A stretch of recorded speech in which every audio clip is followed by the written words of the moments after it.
So sine, okay, that's our first letter. Opposite. Oh, I have. Go ahead. Mm.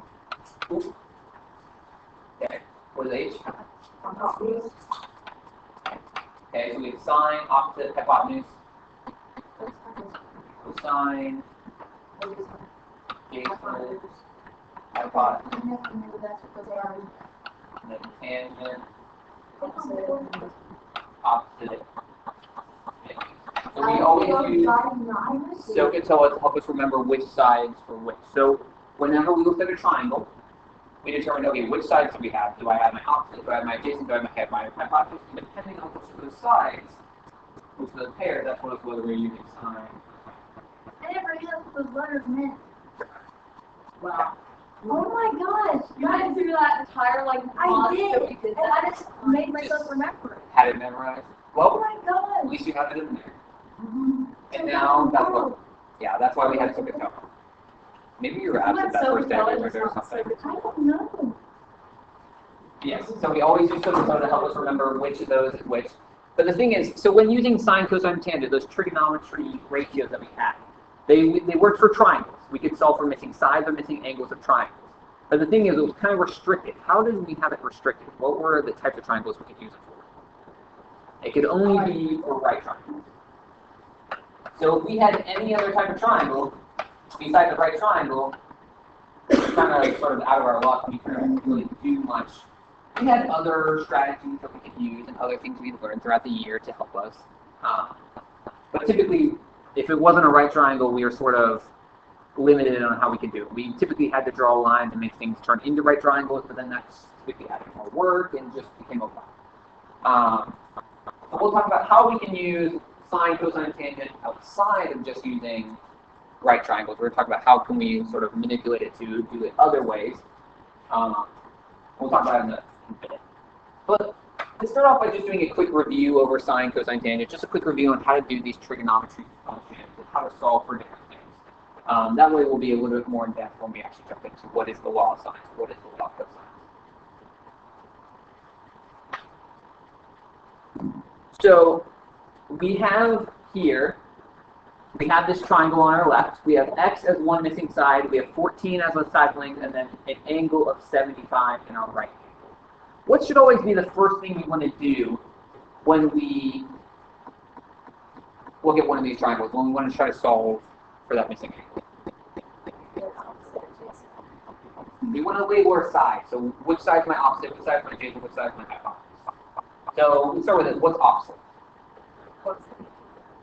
So across from my 75 is going to be my x, so that's my opposite side. What about my adjacent side? Which one's that? That bottom side. So adjacent is next to our angle, but it's not the longest one, because the longest one is always going to be our hypotenuse. So that's our opposite, adjacent, hypotenuse. Now, looking at our SOHCAHTOA,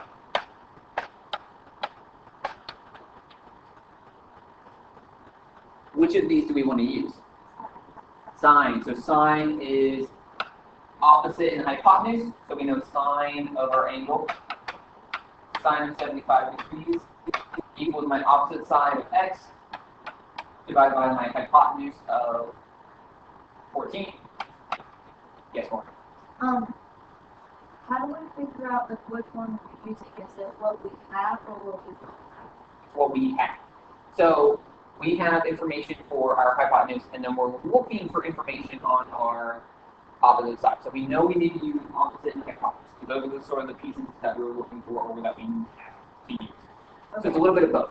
If it has nothing on it, and like if there's nothing saying we want to solve for this, then we don't need to use adjacent hypotenuse. So using opposite and hypotenuse, we see opposite and hypotenuse are in our sine, so that's how we want to use our sine function.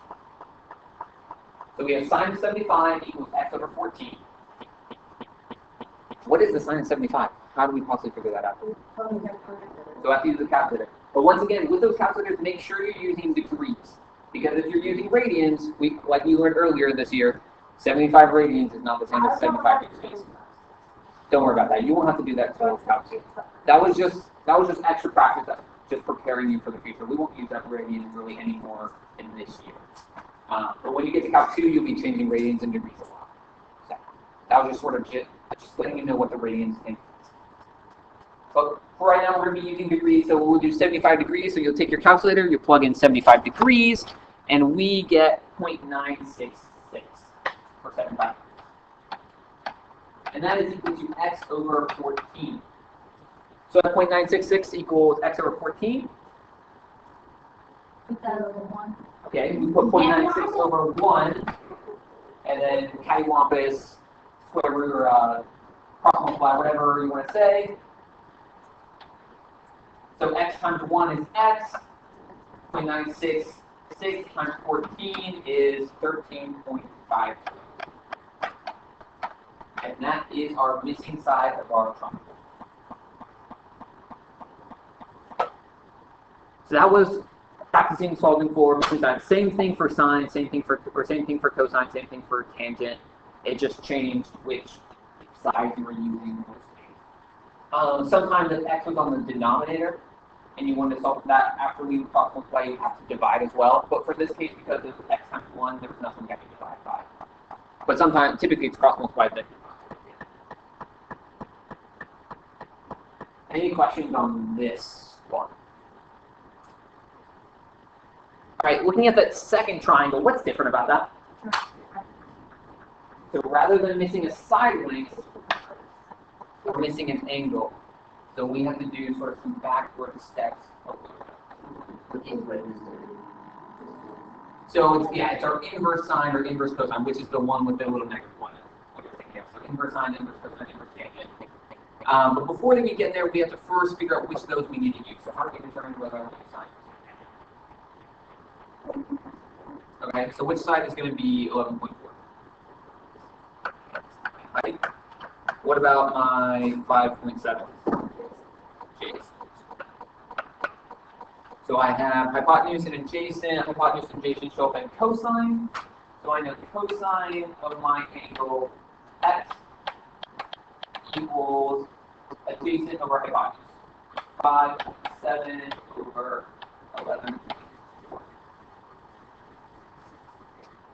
So you said we need to use our inverse sine, inverse cosine, inverse tangent. How am I going to use that? How do I set that up to use my Calculator like steps in this, and it's a negative 2 and negative. And then you, in your parentheses is 5.7 divided by 11.4. Yeah, we switch sort of that x and that 5.7 over 11.4. We switch that fraction in our x. And we do second cosine on the calculator of that. Hit enter, make sure the parentheses is closed, and we should get, I think, 60 degrees third. Yes. So x equals 60 degrees. So once again, you just sort of had to set it up and then swap that x and that fraction, plug it all in the calculator, and then hit enter it, and it pretty much did all the work for you. So using trigonometry with right triangles, we could solve for any missing side, or we could solve for any missing angle, really. As long as we had enough, as long as we had at least sort of 2 pieces of information on the triangle, and as long as it was a right triangle, we could do it. But what if we encountered something like this? So you have this rescue boat, it spots this hiker on the edge of this rock shelf, and we want to figure out how far away the boat is from the rock shelf, or the boat is from the hiker. And we have a 35-degree angle, we have a 68-degree angle, we have 135 on the bottom of that triangle, 66 at the top of that triangle, and then we have this length. Can we solve it? No, that's not a right triangle. It's not a right triangle. We could technically solve it. I mean, we have enough. It would take a lot of work. But there are ways we could go about to technically solve that. We could create some right angles if we turn this into a right angle and make that a right angle, but then that changes this from 100, that's no longer 135, split it into 2 pieces, and we have to solve for this side, and then we have to solve for that side, and it'd be a lot of work. So our goal today is to figure out how to solve this type of question without having to do all those extra steps. How to solve that type of question in sort of a quicker, easier fashion. And that's where the law of sines comes in. So the law of sines says that if you have a triangle So here's my triangle ABC. If you take sine of one of those angles and divide that by the opposite side of that triangle from that angle, it will be equal to the ratio of any other angle divided by its opposite. So the sine of A divided by this side A will be equal to the sine of B divided by this side of B, which is also equal to the sine of C divided by that side of C. So the sine of any angle divided by its side, its opposite corresponding side, will be equal to any other angle divided by its opposite corresponding side. I'm going to put that in words. Can you repeat The sine of an angle divided by its opposite corresponding side equals any other sine of an angle divided by that angle's opposite corresponding side. So if you think about it, every side and angle has a pair. So A and A are a pair. B and B are a pair. C and C are a pair. You're really just figuring out what pairs do you have.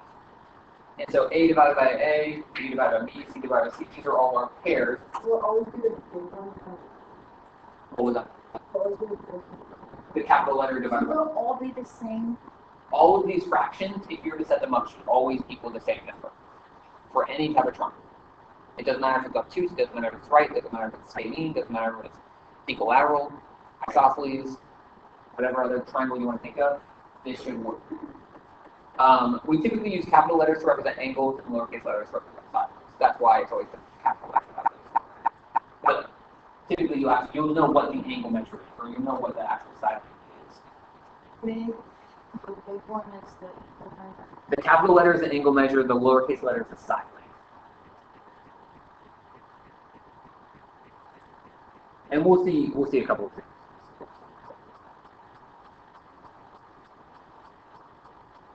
But before we can actually use this, how do we know this works? How do we know this is true? Just believe Mr. Jarvis is right. We have to prove it. We have to show this is true. Now, we're not going to do a two-column proof. We're not going to do something like that. We'll do a little bit easier. But we want to show this is true.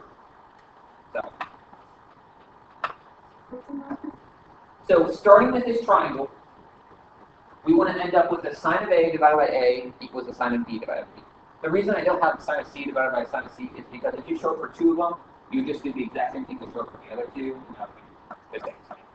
So we just have to show it for two of these situations. If we can prove this is true, if we can do some math to end up with this, then we know the law of sines works. We know it's true and will work for any situation ever, and you'll be done. You won't have to prove it ever again. You're like, I know that works because I learned it and I proved it because I'm a mathematician. So we have to start with this, and this is where we want to end up. That's our goal. So we'll always keep looking back to this to see how should we get. So we have this triangle. Looking at that triangle, can we use trigonometry for it though? No, because we don't have, it's not a right triangle. How can we turn this into a right triangle? Split down the middle, right there. Not down the middle, you know. So we sort of like split C from top to bottom. We can draw a right angle from there. And we split it into two sort of right halves. They're not equal, of course, but they're both right triangles. So I know I need sine of A and sine of B. So I want to figure out what is sine of A and what is sine of B first with these triangles, and then we'll use that to work it into this form. So we'll start with what is sine of A equal to. Oh, I'm going to label this length right here. I'm going to call that H. It's like the height of my triangle, but it doesn't matter what H is. It's just a sine. So sine, thinking through SOHCAHTOA, sine is opposite over hypotenuse. So what is my opposite for that triangle? H. Okay. What is my adjacent for that? Or sorry, what is my hypotenuse for that triangle? B. So it's H over B. So that's sine of A. Sine of A equals H over B. Cool. We also want to figure out what is sine of B. So sine of B, what does that equal?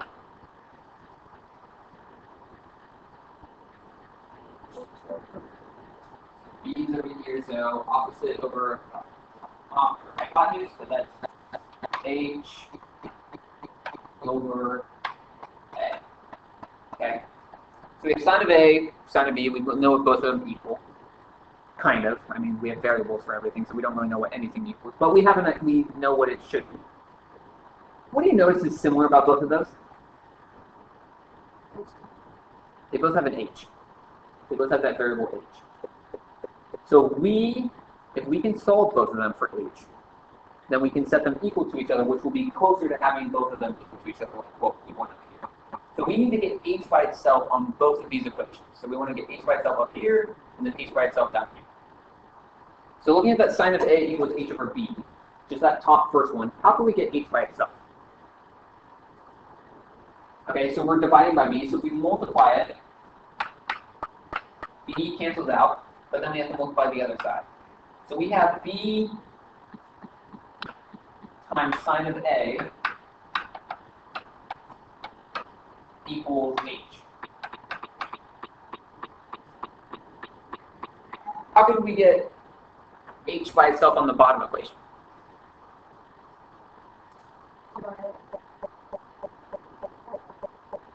So just like with this one, we're dividing by B, this one's being divided by A. If we just multiply by the A and inverse that, we'll get H by itself again.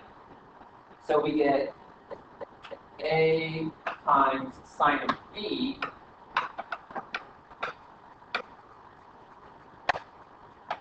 equals H. So we solve them both equaling to H. So H equals A times sine of B, and H equals B times sine of A. Now if they both equal H, what does that mean about the two ends? They're going to be equal as well. If I said Amanda is the same height as Alex, which is the same height as Morgan, what can you say about Amanda and Morgan? They're the same height. If they both equal Alex, then they should both equal each other.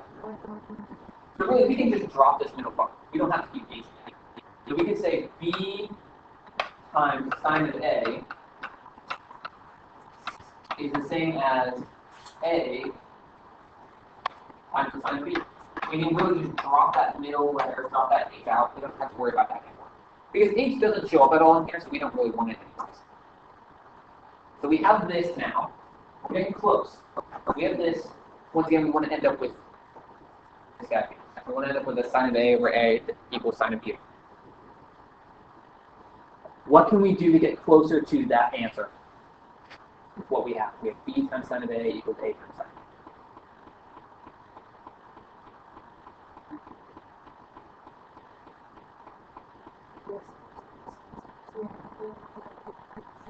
Divide by A and B and Okay.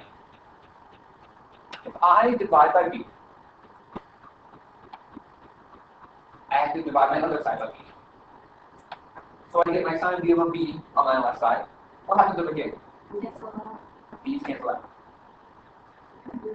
I can do the same thing with A. If I divide by A, my A's cancel out.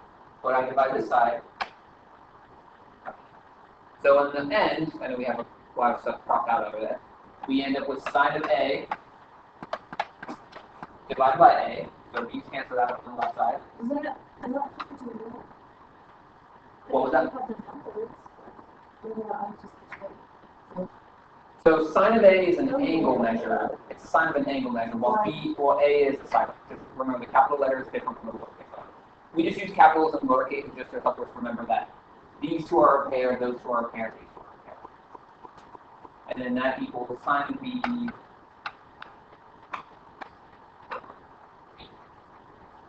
Is that what we wanted? So we proved it. So now you won't ever have to prove that again. Congratulations, you don't have to worry about it. But now we know it's true, now we know we can use it, now we know it works for any type of triangle. As long as you have 3 pieces of information, you can solve for any 4th piece of information on that triangle, which is a really handy tool.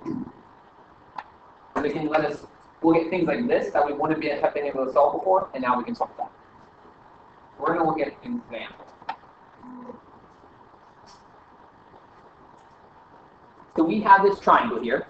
We want to solve for the length, or the side length of E. We're trying to find this guy. When we have all that other information. So we have all the angle measures, and then we have that side length of 7. We know the law of sines is the sine of A divided by side length A equals sine of B divided by side length B. These always represent opposite pairs. So an angle and an opposite side. An angle and its opposite side. We know we need E because that's what we're looking for. We're solving for E. So we know E has to fall at one of those two side lengths. What is the opposite angle of E? Yeah, so E is going to be 67. So sine of 67 is going to be the opposite angle of our missing side length E that we're looking for. So that's one pair of opposite sides and angles. We need another set of opposite side angles. So why is your sine of A like change that people have a kind of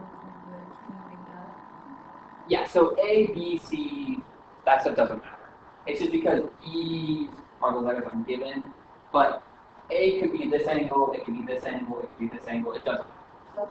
It's just a variable, it's just the variable I use to represent it. It's an angle measure of the side length that corresponds.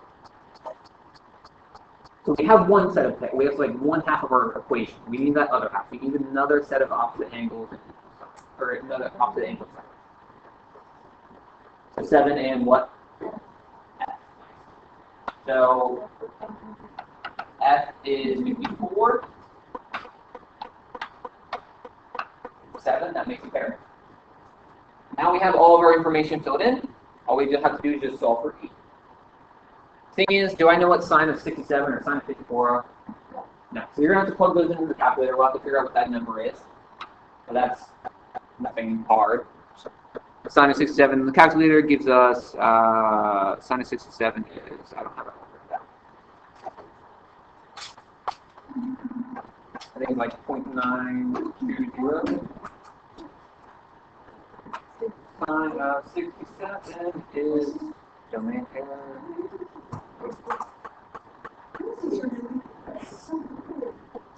So sine of 67 is, where's it going? Oh, once again, always make sure your calculator is in radians. Mine was not. There we go, degrees. Okay, so sine, did I say make sure your calculator is in radians? Make sure it's in degrees. So sine of 67 is 0.920 over our missing side length E that we don't know. Sine of 54 is 0.8 something, 0.809. That's over 7. I'm going to go for E. Okay, lumpers. Cross multiply, divide. So we can do 0.920 times 7, which gives us 6.44, I believe. And then 0.809 times E, which is just 0.809 E.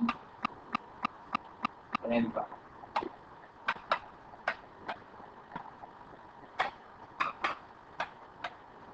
So E equals 7.9.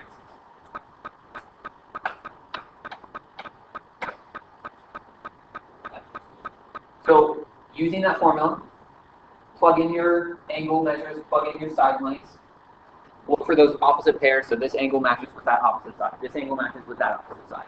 Figure out what angle matches with the opposite side that you're solving for. Or figure out, use your signs using your calculators.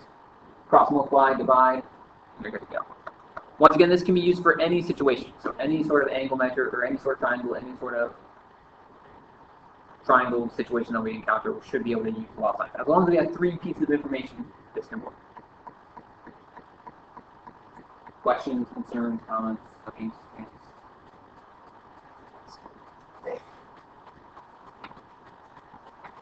So once again, it's really we'll practice this more tomorrow. So it's really not that much steps once you get familiar with it. So you just have to figure out, what angle corresponds with my missing side? We fill that in. What angle corresponds with the other side that I'm given? Fill that in. Figure out what sign of this, figure out what sign of that is, cross multiply, divide. The more you get familiar with it, the easier it will become. We'll have cosines, in my opinion, I think has a couple more steps to it, but eventually we'll have cosines. You can just plug the whole thing in the calculator. We'll talk about that on Wednesday. But that one looks more intimidating to start with, but we'll have sine. So just like we can use trigonometry to solve for a missing side length or a missing angle, we can use law of sine to solve for a missing angle as well. So for this one, we want to solve for angle B of our triangle.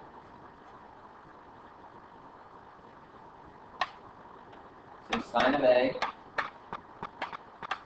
divided by the opposite side, sine of B divided by A opposite side. So I know I'm looking for B. I'm going to have to use sine of B. What's the opposite side of B? So, So I know I can put 7 on the denominator. And I just need to find another pair of opposite angles.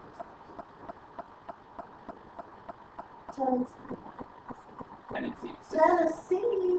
A plus. So here, it's not sine of 112 divided by its opposite side of 10.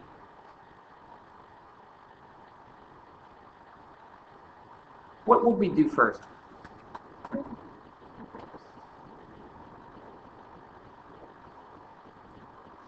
We will need to do inverse sine. But when we do that, we're going to have sine of B all by itself. So before we can do that, we're going to have to just get rid of, we're going to have to get everything on one side and sine of B all by itself. So before we can do that, what should we do first? Okay, we can multiply by 7. If I multiply by 7, I cancel out. But I have to multiply this side by 7. So I have 7 times sine of 112 over 10 equals sine of B. So I have sine of B all by itself now. What should I do next?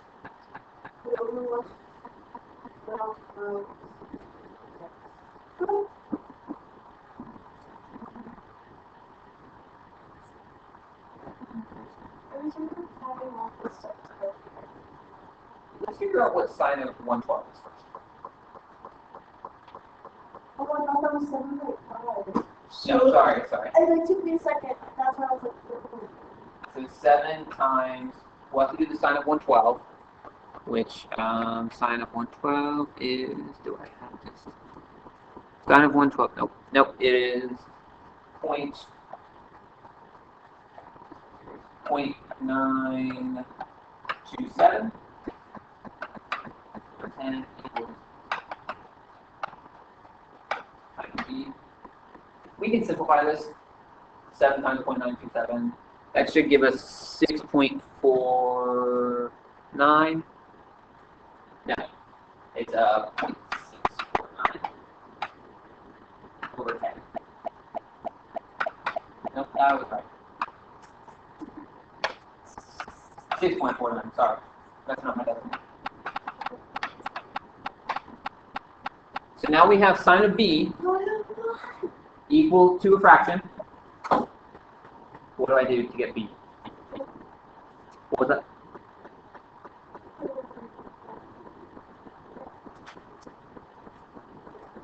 How did we solve backwards to get our angles before? What was it? Inverse sine. So whenever we had inverse sine, we just flip that fraction, that variable. So rather, so I'm taking the inverse sine of 6.49 over 10 equals B. Take your calculator, do inverse sine, and we get B equaling 40.47. What was that?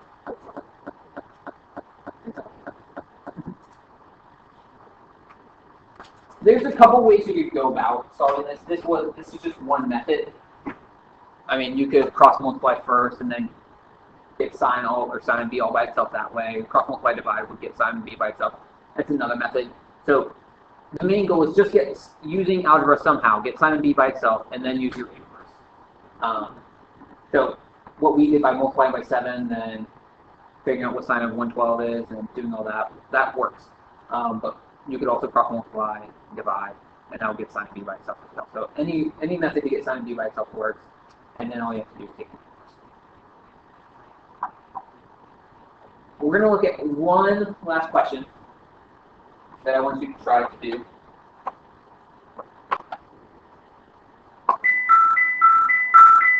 Excuse the interruption. If there are any NHS members who would like to add their name to the officer list, please come down to the Welcome Center at this time. Thank you.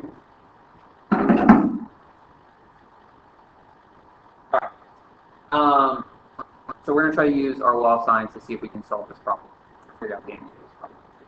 So a ship has been at sea longer than expected and only has enough fuel to sail another 42 miles. Port City Lighthouse and Covetown Lighthouse are located 40 miles apart from the coast, along the coast. At sea, the captain cannot determine the distance by observation. So the triangle formed by the lighthouse and the ship is shown. Can the ship sail to either lighthouse? So this ship is out at sea, running out of fuel. It needs to figure out, should it drive towards Port City or should it sail towards Covetown? All we know, besides these angles, is that Port City and Covetown are 40 miles apart from each other on the coast. How can we use law of science to help us?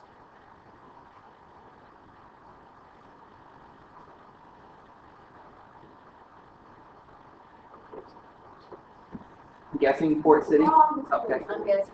Yeah. Okay. I have no idea.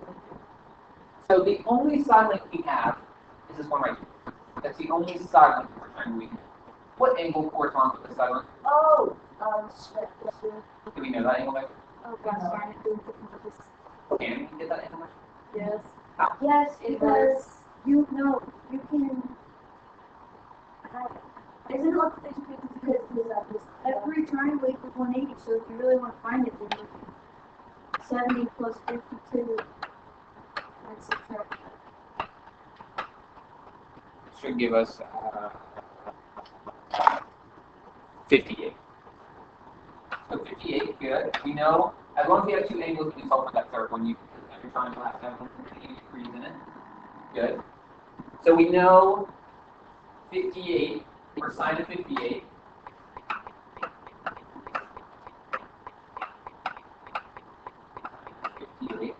That divided by its opposite side of 40 has to equal another angle divided by its opposite side. Which city do we think, or which port do we, so Port City, that's the one we want to go for?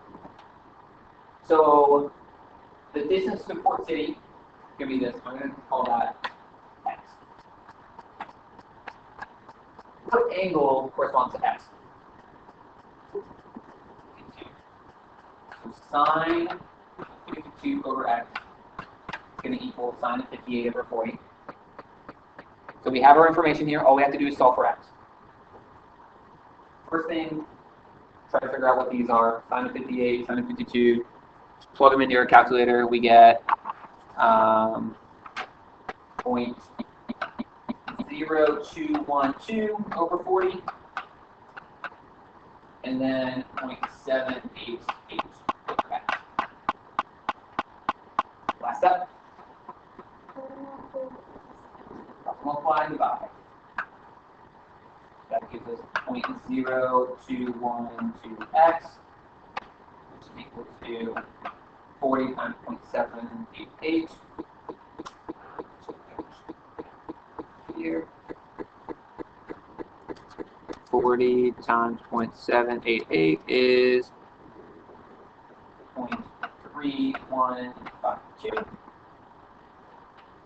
and then the last 7 days.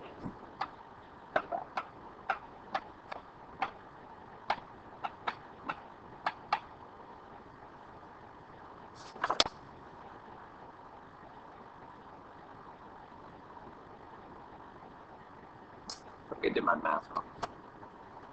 Let me check something really quick. Sine of 58 is, yep, that one.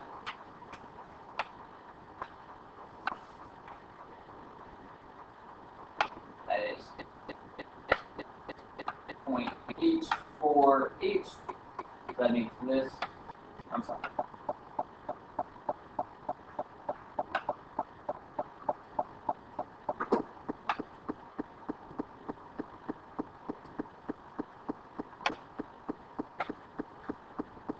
Eight, 4, 8, 8, 8.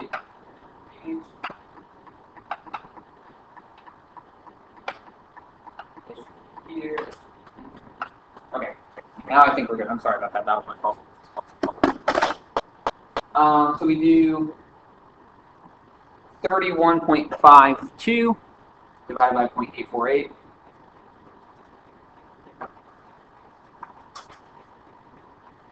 And we get x equaling 37.171.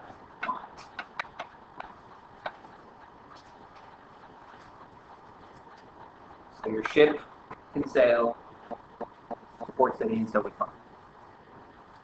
Do you think they could sail to Coketown? If you could actually solve for it using the same thing, just solve for Coketown using that same steps, except it would be sine 70 degrees over whatever that other variable you want to use to represent that distance. You could solve for it. We're going to practice this more tomorrow. Then we'll learn about the law of cosines on Wednesday, and then we'll practice the law of cosines on Thursday, and then you have your assessment on Friday. Once again, tomorrow is a 2-hour delay, so we'll have a little bit less time to practice tomorrow, but we'll still have 30 minutes, so there still be plenty of time. Questions, concerns, comments, before we get into